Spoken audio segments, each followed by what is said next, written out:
This is Sugandhi Iyer for the Good Fortune Show. How are you doing? Good fortune.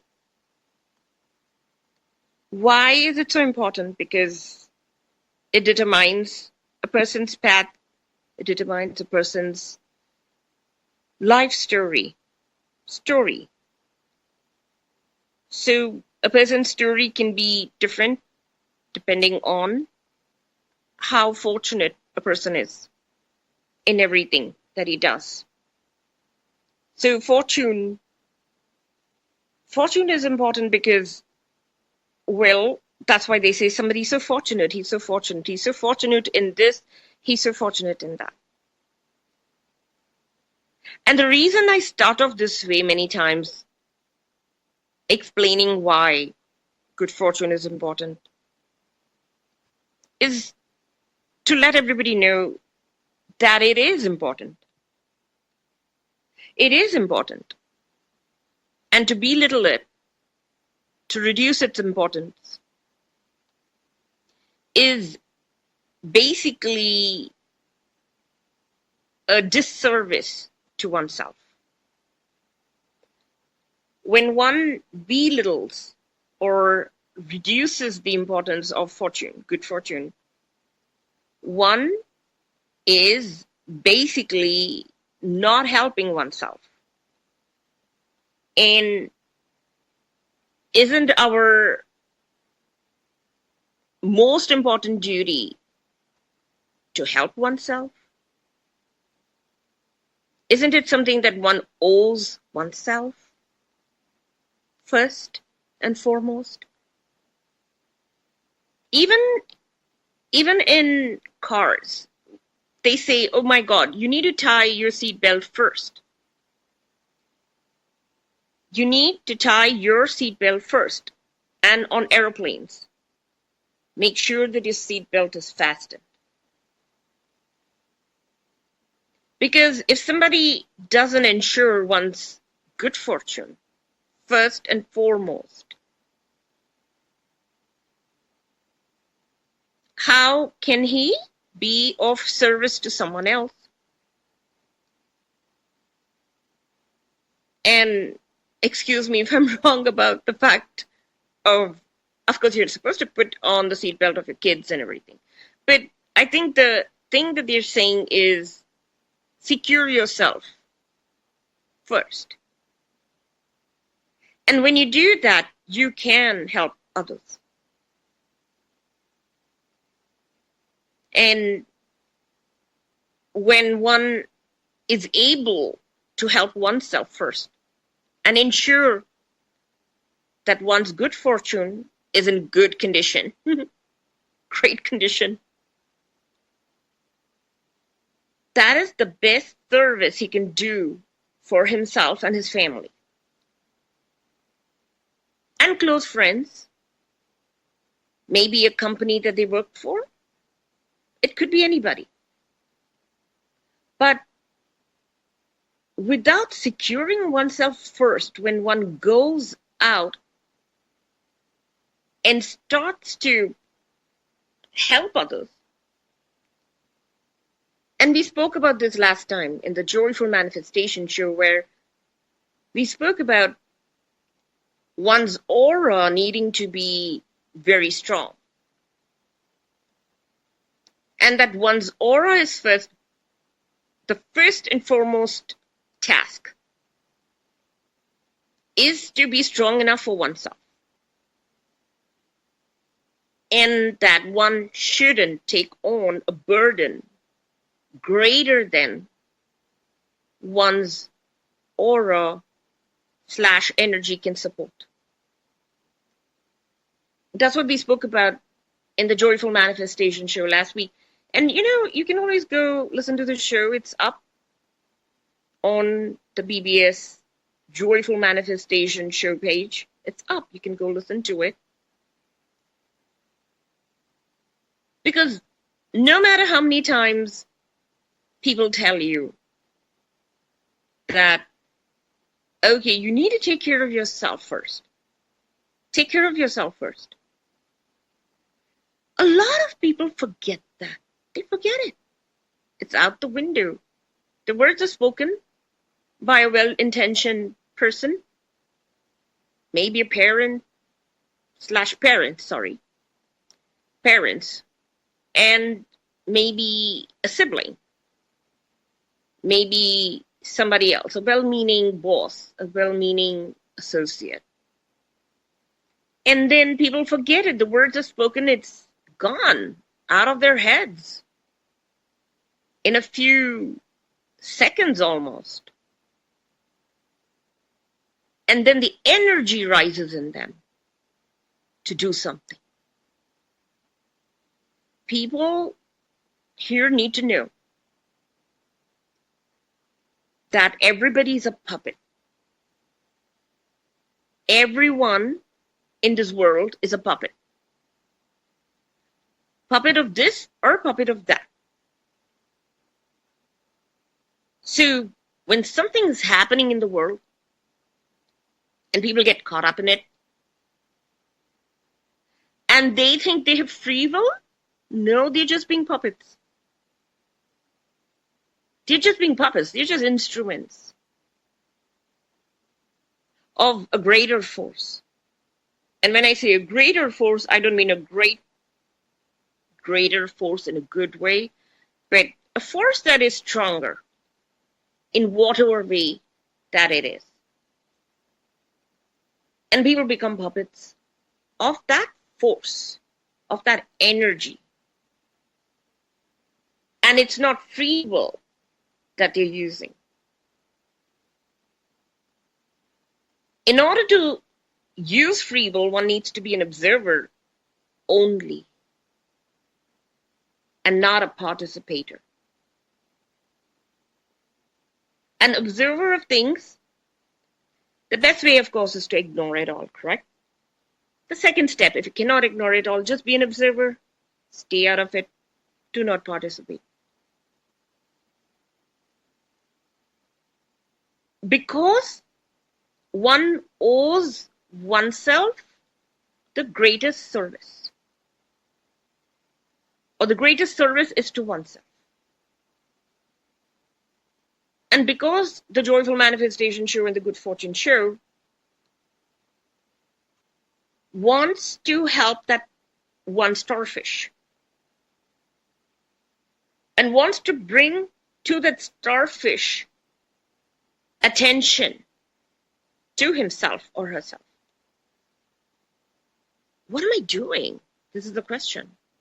What am I doing? Is it helping me? Is it going to help me? And since we're concerned only about you, then we're saying, be selfish. Take care of yourself. Put on your seatbelt. And again, I really don't remember if they really say, okay, you know what, first tie yours and then others. I'm not sure about that, okay? But I'm just using it to explain that if you're okay, then others can be okay. That's it. And so when I say people are just puppets, it's just what it is. It's just like ants following the team leader ant, bees following the queen bee. All are under the leadership of something that is driving people. And we want to show the Joyful Manifestation Show and the Good Fortune Show because the purpose is to bring you good fortune. And how can these shows bring you good fortune if everybody is getting themselves into trouble? Right? So we have to say, don't get yourself into trouble. Take care of yourself. Go back and listen to the Joyful Manifestation Show of the last week. And also the June 21st, right, Good Fortune Show, where I spoke about UK and I spoke about how the people are pushing abundance away before the elections. I spoke about that. I spoke about when people get rid of good fortune energy and the imprisonment and all that stuff. It's there in the June 21st show. I was listening to it yesterday. Like, I spoke about these things in that show. And so please do go and listen to that show if you want to just touch base with everything. When one rejects good fortune and when one rejects good fortune and one rejects great stuff, what happens is, and that was the phone, when one rejects good fortune and one rejects great stuff, one takes oneself out of great, good energy. And when that happens, when we take ourselves out of good energy, then let's say fictitious Jane can become the target of other energies because her aura is wide open. And that's why they say in the energy world, you need to shield yourself. You need to shield yourself. You need to shield yourself, is what they say. And some people put white light around themselves. There are others who have different methods to shield themselves. And they teach you that, okay, you need to shield yourself. Even in pranic healing, in Reiki, they ask that while doing a reading, even a psychic or a Reiki healer or a pranic healer is not supposed to take on the energy of the people that they heal. They're not supposed to take it on. In fact, in Reiki, they don't even use their own energy. Everything is done by the Reiki energy, which exists for that purpose. And in pranic healing, yes, the first time they do cleanse people out with their own hands.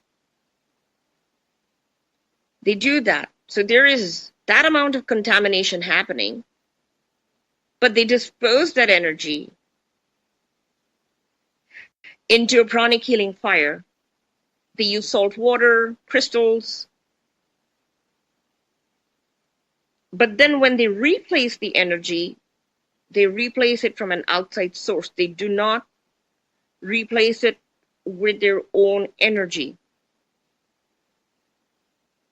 So people who are interested in such things, they know, oh, we need to not get contaminated by other people's energies, and we should not be using our own energy. We can only use universal energy for that purpose. And then there are many guardian angels and masters whose aura, whose energy comes to help. But then pranic healers, Reiki healers, angel readers, psychic readers, they know all of these things. And many of them take care. But people in the world, they don't know this. They don't understand that they're contaminating their own auras with the energies of other people. And everybody in the world is at a different karmic level. They say that there are people in the world that actually represent different types of animals. Human form, but consciousness of a different type of animal, of different animals. They say. And I have come across people with different types of consciousness. You know how when you meet a person, like, why does he think like this? I don't think like this. Why does he act like this?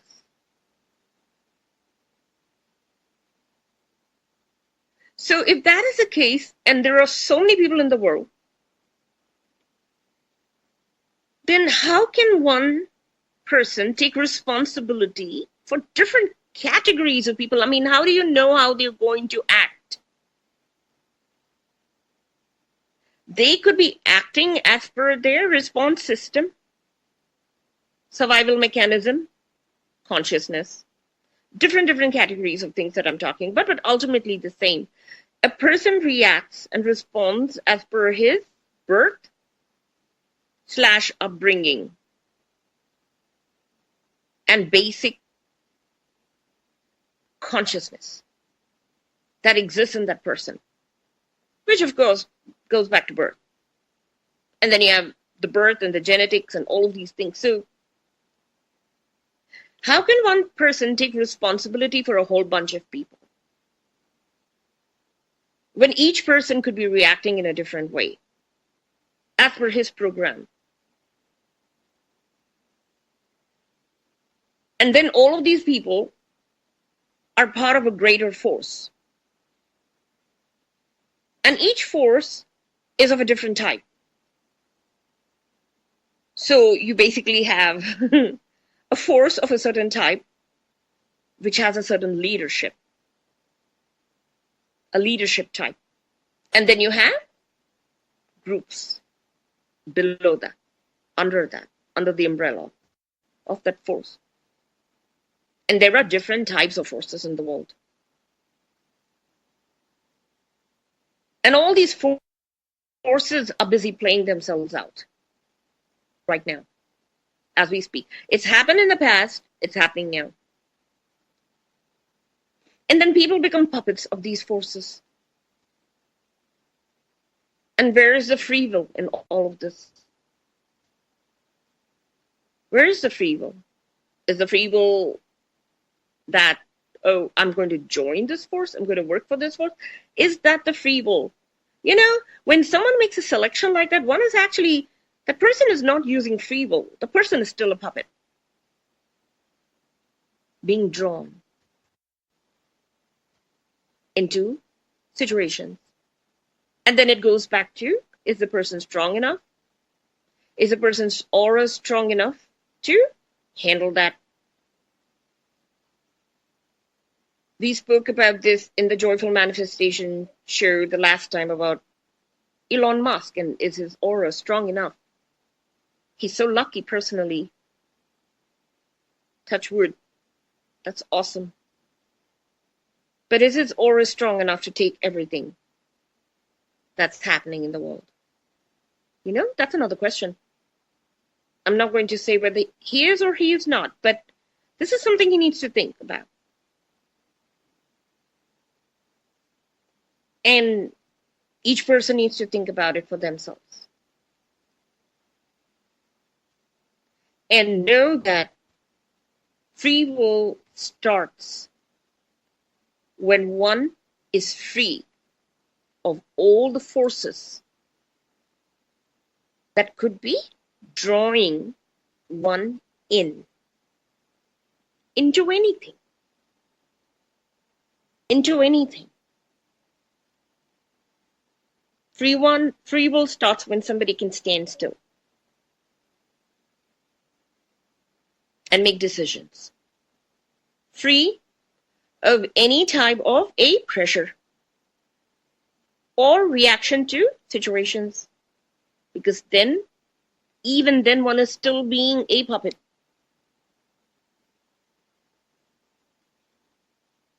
And you know, if you have family, you need to explain this to them. Stand still. Don't do anything.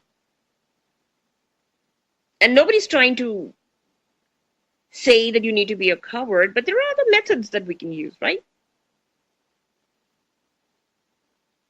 We all can use different methods. It doesn't have to be the same method that everybody else is using in the world. And by method, I mean, well, somebody would have to contact me to ask me. But there are different ways that people can solve things if somebody really wants to solve something. But for sure, one needs to tie one seatbelt. Put it on. You know, in India, it's absolutely amazing. I'm sure the gods and angels work here overtime. Correct? Because 4 people to 5 people on a bike. Oh, yes. Parents and 2 or 3 kids. And if you take out one kid, maybe a dog along with that. Sometimes it's 3, sometimes it's 5, sometimes it's 2, which is fine. And all zipping around, they'll just come out of nowhere. Your car is heading straight, okay? So let's say my car is heading straight. And it's an SUV, one that I drive the most is an SUV. So heading straight, and someone, even while the car is moving, will come from the left and cut in front of my car and go towards my right from the front. Now, and he's just probably a foot or 2 away from my car. How is he able to calculate precisely my momentum? How does he know that he's going to make it to the right side of my car? Like, he'll be going on the left, right? Left, and then take a sudden cut in front of the car while my car is moving and go to the right. Wow. That's some level of confidence. Of course, since I'm basically well trained, I'm careful. I don't do anything that American driving methods have not taught me. And they always teach that we need to not just be right. Like, even if we're right and the other person is wrong, we still need to be careful. We still need to be careful. Even if we're right and the other driver is wrong, we still need to be careful. And that's so well ingrained in me because of years and years and years of driving on US roads. It watches out for me. And of course, okay, they might, honk and say, look, move, what are you doing? Like, no, I'm standing and I'm watching. I'm going to move, and I think it's right for me to move. And not a second before, you can honk all you want, put all the pressure. But I'm not going to do anything I'm not supposed to do. But that's all the training that's gone into my mind because of years of following that. So good fortune. Good fortune comes to people who look out for themselves and make decisions that promote one's good fortune. I need to be fine. I want to be fine. I love being fine. I'm going to do what's good for me. I'm going to bring good fortune to myself and my family. And I will not be pressured. I will not be pressured to do anything. And trust me, when you have a lot of people honking behind you, because they all want to whiz around in different crazy directions, right? Not wondering, okay, I'm really not supposed to be cutting this person. How can I predict that this person is going to be able to press on their brakes? No, they don't care. They just want to whiz by and whiz through and whiz here and whiz there, right? And like I said, it's still fine because there's a lot of divine energy here. Fantastic amount of divine energy going on over here in India. Trust me.